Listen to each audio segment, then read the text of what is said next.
بلى من كسب سيئة وأحاطت به خطيئته فأولئك أصحاب النار هم فيها خالدون والذين آمنوا وعملوا الصالحات أولئك أصحاب الجنة هم فيها خالدون وإذ أخذنا ميثاق بني إسرائيل لا تعبدون إلا الله وبالوالدين إحسانا وذي القربى واليتامى والمساكين وقولوا للناس حسنا وأقيموا الصلاة وآتوا الزكاة ثم توليتم إلا قليلا منكم وأنتم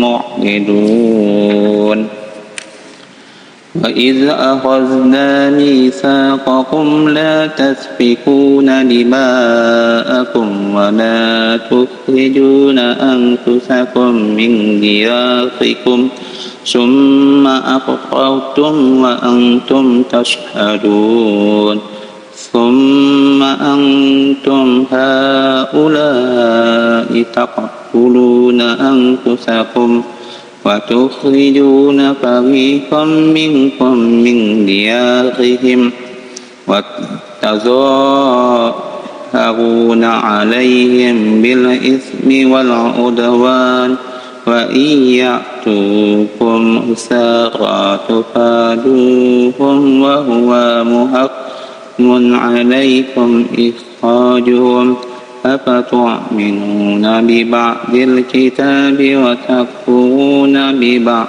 فما جزاء من يفعل ذلك منكم إلا خزي في الحياة الدنيا ويوم القيامة يردون إلى شد العذاب وما الله بغافل أما تعملون أولئك الذين استغروا الحياة الدنيا بالآخرة فلا يخفف عنهم العذاب ولا هم ينصرون ولقد آتينا موسى الكتاب وقفينا من بعده بالرسل وآتينا عيسى ابن مريم البينات وأيدناه بروح القدس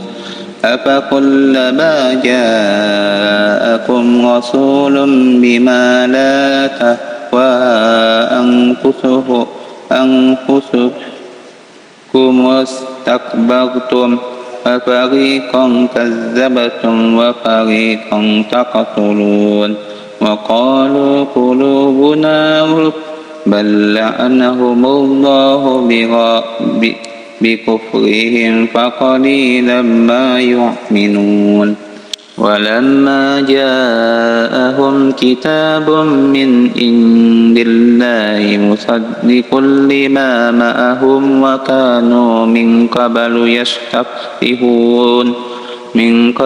يستفتحون على الذين كفروا فلما جاءهم ما عرفوا كفروا به فلعنة الله على الكافرين بئس ما استغوا به أنفسهم أن يكفروا بما أنزل الله بغيا أن ينزل الله من فضله على من يشاء من عباده فباءوا بغضب على غضب وللكافرين عذاب مهين.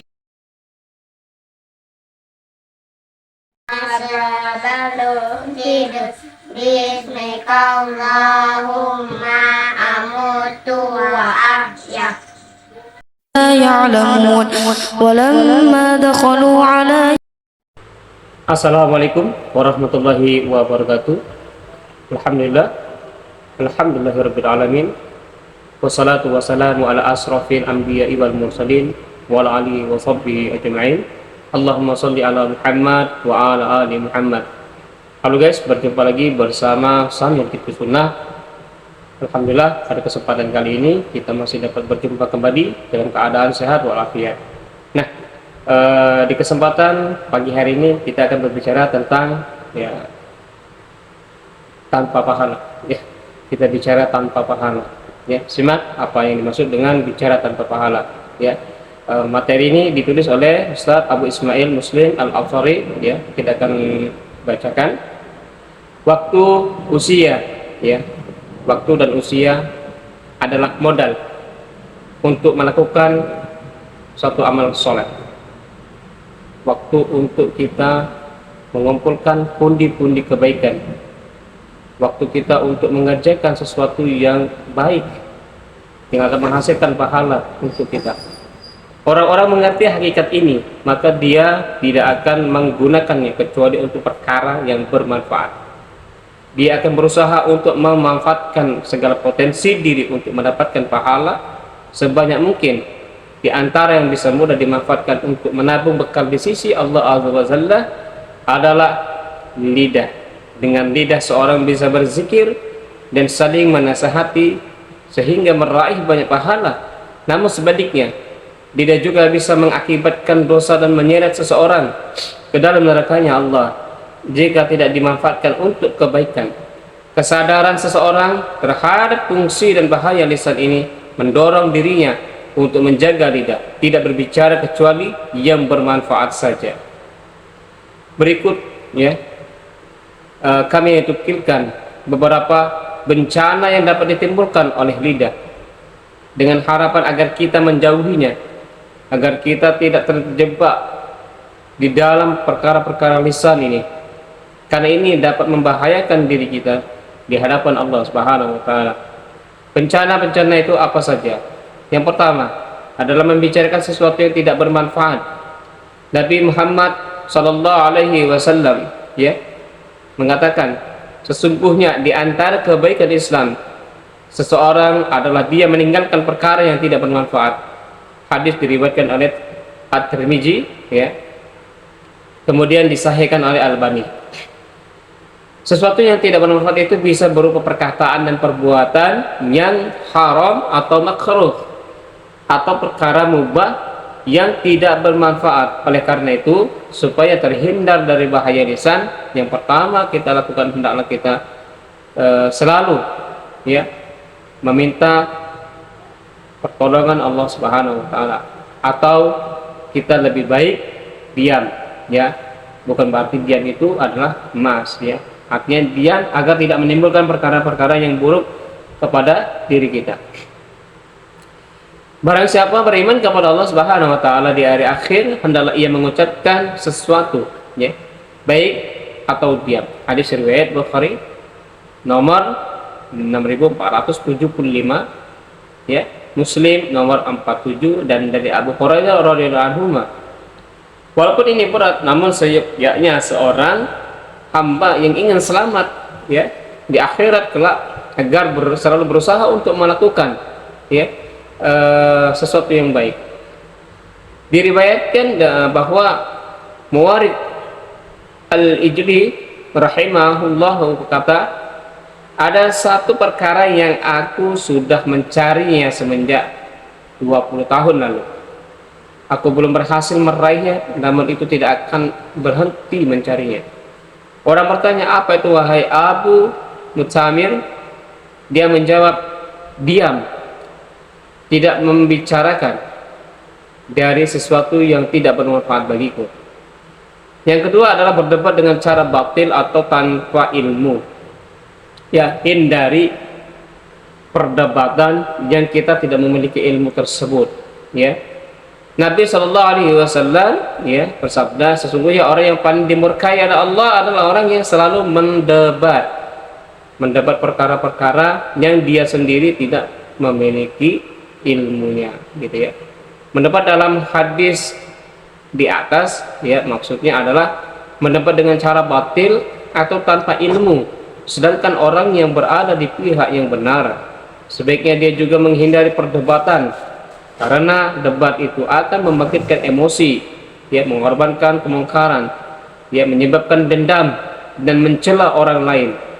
Nabi Shallallahu Alaihi Wasallam, ya, bersabda, saya memberikan jaminan di rumah di pinggiran surga bagi orang-orang yang meninggalkan perdebatan, walaupun dia orang yang benar. Saya memberikan jaminan rumah di tengah surga bagi orang yang meninggalkan kedustaan, walaupun dia bercanda. Saya memberikan jaminan, ya, rumah yang tinggi bagi orang yang membaguskan akhlaknya.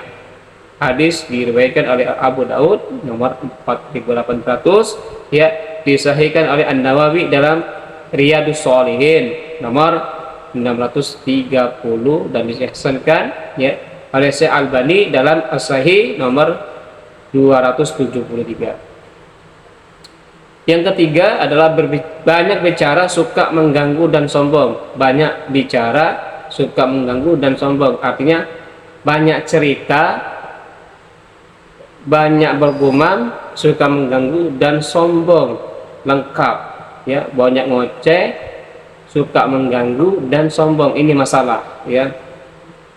Masalah-masalah ini juga dijelaskan, ya, oleh sabda Rasulullah Sallallahu Alaihi Wasallam, sesungguhnya, ya, termasuk orang yang paling dikucintai di antara kamu dan yang paling dekat tempat duduknya denganku pada hari kiamat adalah orang-orang yang baik akhlaknya di antara kamu, dan sesungguhnya orang-orang yang paling kebenci di antara kamu adalah orang yang paling jauh tempat duduknya denganku. Dan, ya, pada hari kiamat adalah at-tasur, ya, at-tasar al-mutasaddiqun dan al-mufaqiqun, ya, al-mutafahikun. Para sahabat berkata, wahai Rasulullah, apa yang dimaksud dengan mutafahikun? Ya, beliau menjawab, orang-orang yang sombong. Hadis diriwayatkan oleh At-Tirmidzi, ya. Sahabat Samir Tutor yang dirahmati Allah Subhanahu wa taala, mudah-mudahan di materi yang singkat ini, ya, masih ada 2 pembahasan lagi mengenai bicara tanpa pahala. Mungkin nanti bisa dilanjutkan di video-video selanjutnya, ya, sisanya gitu, ya. Saya punya hutang ada 2, ya, karena hari ini kita mau ada urusan, jadi mohon maaf apabila ada kekurangan di sana sini, ya, saya mohon ampun kepada Allah. Saya kata wassalamualaikum warahmatullahi wabarakatuh. Sehat selalu. Kata mutiara, mereka yang terlalu dalam terluka dan disebabkan terlalu jauh meninggalkan cinta kepada Allah dan Rasul-Nya.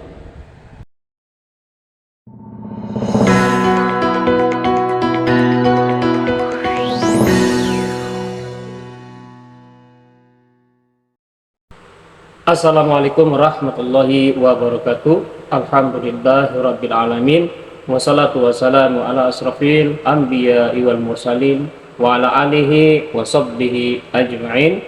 Alhamdulillah, halo guys, berjumpa lagi bersama Samil TV Sunnah. Dan kesempatan kali ini kita akan membahas materi yang sangat mungkin berguna buat kita, yaitu tentang siksa kubur dan kenikmatannya.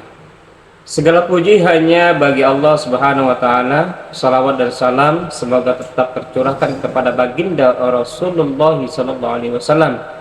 Dan aku bersaksi bahwa tiada Tuhan melainkan Allah yang esa, tiada sekutu baginya, dan aku bersaksi bahwa Muhammad adalah hamba dan utusannya.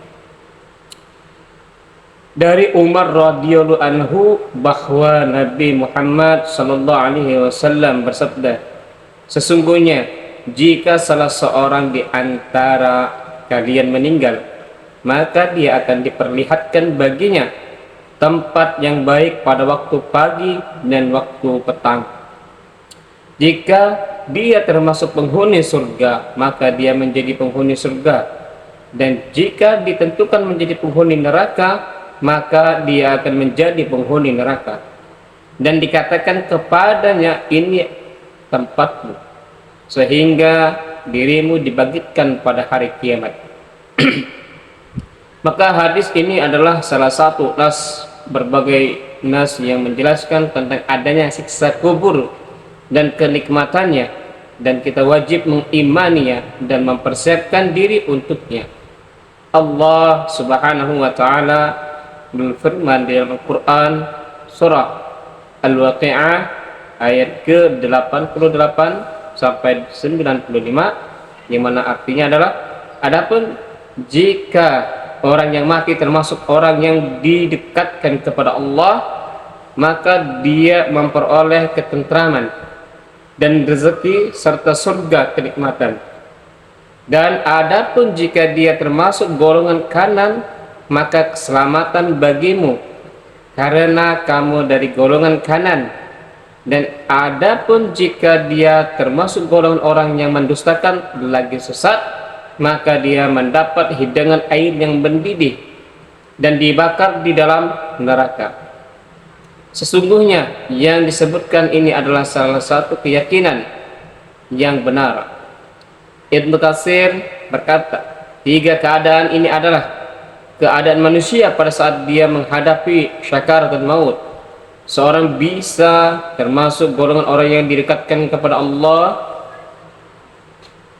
seseorang termasuk orang yang didekatkan kepada Allah yang lebih rendah darinya, yaitu orang kanan, atau dia termasuk golongan orang-orang yang mendustakan lagi sesat dari petunjuk dan bodoh terhadap perintah Allah Subhanahu wa taala.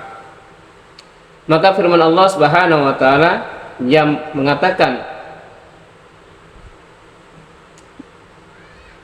farau warihana wa jannatu na'im. Maksudnya adalah mereka mendapat balasan berupa ketentraman dan rezeki, dan malaikat akan memberinya kabar gembira dengan perkara tersebut pada saat kematian. Sebagian ulama menyimpulkan bahwa azab kubur benar dan wajib diimani, ya, berdasarkan firman Allah Subhanahu wa taala tentang pengikut Fir'aun, ya, raja Fir'aun. Kepada mereka dinampakkan neraka pada pagi dan petang, dan pada hari yang terjadi kiamat dikatakan kepada malaikat, masuklah Fir'aun dan kaum yang ke dalam azab yang sangat keras. Ibnu Katsir berkata, maka ruh-ruh mereka diperlihatkan kepada mereka pada waktu pagi dan petang sampai terjadinya hari kiamat, dan pada hari kiamat kelak maka ruh dan jasad mereka dicampakkan secara bersamaan ke dalam nerakanya Allah. Dari Asma binti Abi Bakar radhiyallahu anhu bahwa Nabi sallallahu alaihi wasallam bersabda, sungguh telah diwahyukan kepadaku bahwa kalian akan menghadapi fitnah kubur sama seperti fitnah Dajjal. Salah seorang di antara kalian didatangkan dan dikatakan kepadanya, apakah kamu ketahui tentang lelaki ini? Adapun orang-orang yang beriman, maka dia menjawab, Muhammad Rasulullah sallallahu alaihi wasallam, ya, dia telah datang kepada kami dengan berbagai penjelasan tentang kebenaran petunjuk, maka kami pun menerimanya, beriman kepadanya dan mengikutinya. Maka dikatakan kepadanya, tidurlah dengan baik, dan sungguh kami telah mengetahui kamu bahwa dirimu meyakininya. Adapun orang-orang munafik atau ragu atau tidak mengetahui yang manakah yang diungkapkan oleh Asbara radhiyallahu anhuma, maka dia berkata, aku tidak mengetahui, aku telah mendengar manusia berkata, tentu mereka, aku pun menyatakannya. Ketika Rasulullah, ya, dihadirkan di muka bumi ini untuk memperbaiki akhlakul karimah, menyampaikan risalah-risalah daripada Allah Subhanahu wa taala, menyampaikan wahyu-wahyu Allah, ya, Banyak orang-orang terdahulu ya tidak menerima kabar tersebut ya. Pada akhirnya ketika mereka meninggal ya, maka mereka ditanya, apakah engkau telah mendengar perkara-perkara ini? Maka mereka menjawab, mereka tidak mendengar, karena mereka pada saat hidupnya menerima ya sesuatu yang dibawa oleh Rasulullah SAW. Para sahabat sambil tutur yang dirahmati Allah Subhanahu wa taala, benar siksa kubur itu benar adanya. Maka Aisyah berkata, setelah itu aku tidak melihat Rasulullah SAW melaksanakan sholat kecuali berlindung dari siksa kubur. Jadi hal yang paling terpenting adalah kita ya memupuk, menanam amal jariah agar kita selamat dari siksa kubur. Sahabat sambil tutur, mungkin ini saja yang bisa kami berikan di kesempatan pagi hari ini. Mudah-mudahan ada manfaat yang bisa diambil. Tidak bosan-bosan sambil tutur mengajak, mari kita meningkatkan kualitas dan kuantitas ibadah kita kepada Allah Subhanahu wa taala ya. Dimanapun kita berada, laksanakan sholat 5 waktu, kerjakan amal baik, tinggalkan amal keburukan. Mudah-mudahan Allah Subhanahu wa taala akan melindungi kita. Amin amin ya rabbal alamin. Akhir kata, wabillahi taufiq wal hidayah. Wassalamualaikum warahmatullahi wabarakatuh.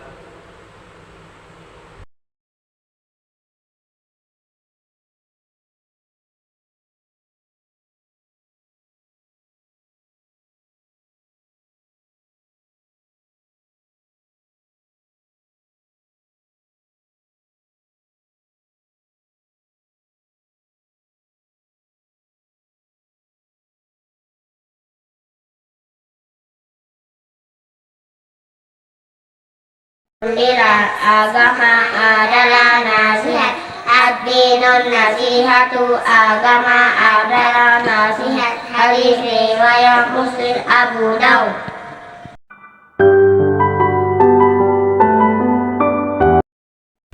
Assalamualaikum warahmatullahi wabarakatuh. Alhamdulillah, guys, berjumpa lagi dengan Suami Tutu Official. Alhamdulillah, di segmen kesehatan pada kesempatan kali ini kita akan membicarakan tentang sehat dengan puasa ya. Bulan Ramadan yang penuh berkah menyimpan banyak manfaat bagi kaum muslimin yang menjalankan puasa Ramadan. Salah satu manfaat yang dapat diraih ialah sehat badannya dengan berpuasa. Banyak orang yang telah membuktikan badan terasa lebih sehat dan bugar ketika menjalani puasa. Orang-orang yang sedang sedikit pun tidak ketinggalan ikut merasakan manfaatnya, yaitu penyakit membaik dan dapat terkontrol. Dengan berpuasa ternyata banyak keuntungan yang diperoleh oleh tubuh yang tidak dapat ketika seorang sedang tidak menjalankan puasa. Penyakit yang dapat terkontrol dengan puasa yaitu adalah penyakit mah. Seorang dengan sakit mah karena kelainan fungsional pola makan yang tidak teratur selama bulan Ramadan. Pada saat sahur dan berbuka, ia menghindari cemilan-cemilan yang mengandung coklat, keju, makanan berlemak dan berminyak, yang dalam hal ini baik bagi penyembuhan sakit mah. Selain mengkonsumsi makanan cemilan dan berkurang sehat untuk lambung selama berpuasa, juga mengurangi minuman yang mengandung soda, kopi, alkohol, serta rokok. Selama berpuasa ia juga akan lebih mengendalikan diri, terutama mengendalikan stres yang merupakan faktor dominan dalam menimbulkan gangguan pada lambung. Penderita mah ya, karena kelainan fungsional, maka secara teratur disertai berkurangnya konsumsi makanan ya, merupakan faktor penting untuk membuat kondisi penderita sakit mah membaik selama menjalankan ibadah puasa. Nah, jadi dengan berpuasa banyak manfaat yang bisa kita rasakan ya. Berpuasa di bulan Ramadan, di puasa Senin Kamis, di puasa Yaumil Bid, di puasa Nabi Daud, itu bisa kita lakukan ya untuk menjaga kesehatan kita. Tapi ada hal yang paling penting ya sahabat Sambil Tutor, tujuan untuk kita berpuasa ya yang paling utama adalah kita berikan kepada Allah Subhanahu wa taala. Sekalian kita ingin melakukan rawatan untuk menjaga kesehatan tubuh kita. Jadi jangan sampai kita menyampingkan sesuatu selain daripada Allah Subhanahu wa taala. Bisa kita melakukan diet dengan puasa, bisa kita memberikan detoksifikasi dengan cara berpuasa, tapi tujuan yang paling penting ketika kita melakukan segala sesuatu hal, innamal a'malu binniyat ya. Setiap perkara yang harus kita lakukan itu ditujukan kepada Allah Subhanahu wa taala. Ya, mudah-mudahan resep singkat di kesempatan kali ini, kalau kita ada penyakit-penyakit yang seperti itu saya katakan kemarin, dengan berpuasa insyaallah ya, dengan berpuasa insyaallah semua penyakit akan Allah kurangi ya. Mudah-mudahan materi yang di kesempatan pagi ini ada manfaatnya, ada hal yang bisa direalisasikan dalam kehidupan kita. Mohon maaf apabila ada kekurangan di sana sini. Abu Samil Tutor ya sekali lagi meminta untuk teman-teman yang banyak mengalami problema dalam hal segi kesehatan, maka atur pola makan kita, hindari makan makanan yang bisa berpotensi menimbulkan penyakit-penyakit yang berat di dalam tubuh kita. Ya, itu saja yang bisa kami berikan. Ya, kata wassalamualaikum warahmatullahi wabarakatuh. Assalamualaikum warahmatullahi wabarakatuh. Halo guys, berjumpa lagi nih bersama Sambil Tutor Official di segmen promosi. Nah, bagi teman-teman yang berminat channelnya ya atau usahanya yang ingin dipromosikan oleh Abu Samil ya, bisa tulis di kolom komentar di setiap Anda menonton video-video dari Samil Tutor. Usaha channel apa saja bisa dikirimkan ya melalui linknya atau foto profilnya nanti bisa dikirimkan melewat WA. Nanti kita masukkan ke dalam segmen segmen promosi ya. Mau dipasang berapa hari, nanti kita akan pasang selama hari yang diinginkan gitu ya. Channel ataupun bisnis-bisnis yang lain boleh. Nanti ya saya cantumkan, mungkin bisa lihat di deskripsi ya nomor WA-nya, atau saya tulis di video ini. Yang ingin dipromosikan channelnya, usahanya ke segmen promosinya Sambil Tutor, silakan ya. Mudah-mudahan usaha kita bisa menjadi berkembang ya, dan channel-channel kita ya yang masih pemula itu bisa dikembangkan melalui promosi-promosi ini ya. Mungkin Sambil Tutor bisa membantu ngelewat promosi dari segmen di setiap tayangan-tayangan video dari Sambil Tutor, karena kita masih belum diterima platform YouTube, jadi belum bisa lewat fitur-fitur dari YouTube itu sendiri ya. Nah, itu saja yang bisa Sambil Tutor berikan di segmen promosi. Dan jangan lupa dukung channel Samil TV Sunnah ya dengan cara tonton full durasi agar bisa segera mendapatkan jam tayang ya. Mohon maaf apabila ada kekurangan di sana sini. Ingin kata wassalamualaikum warahmatullahi wabarakatuh. Salam hijamah, sehat selalu buat kalian, sehat.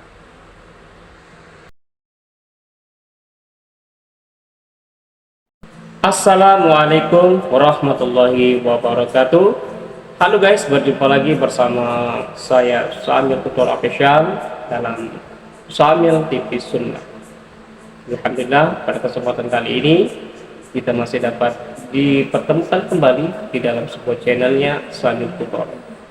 Oke guys, simak terus kisah-kisah daripada sahabat Nabi ya, kita akan membicarakan tentang kisah hijrahnya beberapa sahabat, ya.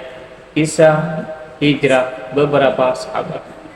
Hijrah menjadi pilihan untuk menyelamatkan keimanan, ya, sekaligus menguji keteguhan dan kesetiaan kaum muslimin kepada Rasulullah SAW. Betapa tidak tanah kelahiran tempat berpijak, kerabat dekat yang dicinta, harta untuk memenuhi hajat hidupnya, semua harus dikorbankan, bahkan harus ditinggalkan demi hijrah. Sejauh manakah pengorbanan kaum muslimin dalam berhijrah, ya. Berikut petikan yang kisah dari beberapa sahabat yang mungkin nanti bisa akan kita ambil pembelajarannya untuk menguatkan keimanan kita kepada Allah Subhanahu wa taala. Kisahnya dari Ummul Mukmin Ummu Salamah. Ummul Mukmin Ummu Salamah radhiyallahu anha mengisahkan ketika Abu Salamah berniat hijrah ke Madinah, ia radhiyallahu anha mempersiapkan unta untuk dia membawaku dan anakku. Salamah di atas unta itu, kemudian membawaku keluar dengan menuntun untanya.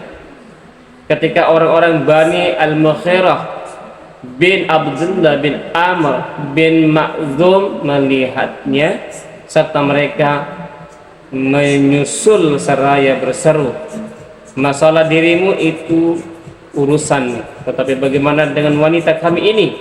Dengan alasan apa kami membiarkan engkau membawanya? Ummu Salamah mengisahkan, lalu mereka merebut tali kekang unta dari tangan Abu Salamah radhiyallahu anhu dan merebutku darinya. Seketika itu juga Bani Adil Asad, keluarga dekat Abu Salamah, marah. Mereka berkata, demi Allah tidak akan membiarkan anak kami ini, maksudnya adalah Salamah, bersamamu Ummu Salamah, karena kalian telah merebut Ummu Salamah dari tangan kawan kami ini. Akhirnya mereka pun memperebutkan anakku Salamah, sampai akhirnya Bani Al-Mughirah menyerah. Bani Adil Asad pergi membawa anakku, sedangkan aku ditahan oleh Bani Al-Mughirah. Akhirnya Abu Salamah pun berangkat ke Madinah seorang diri.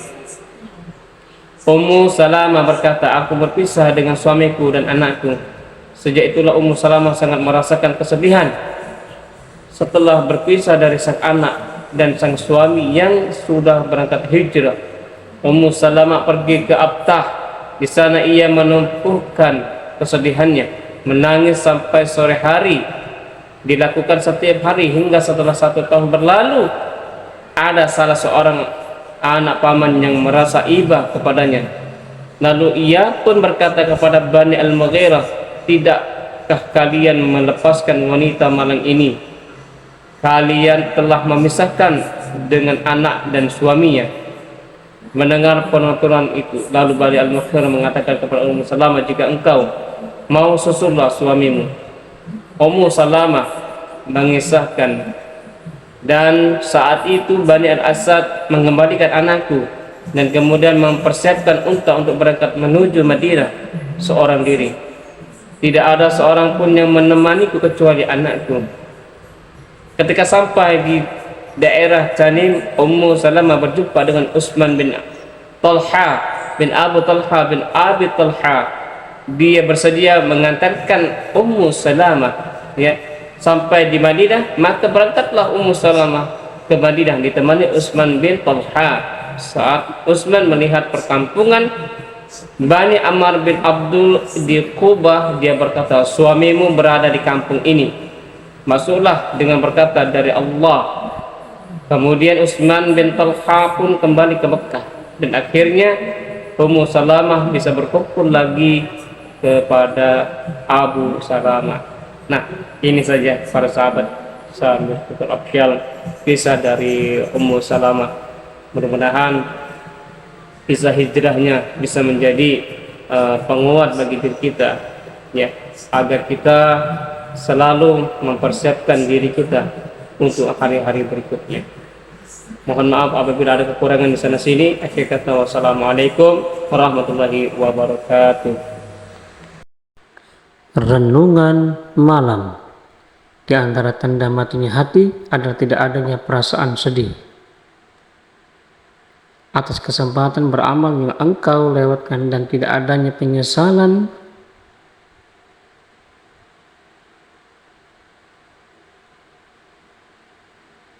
atas pelanggaran yang engkau lakukan.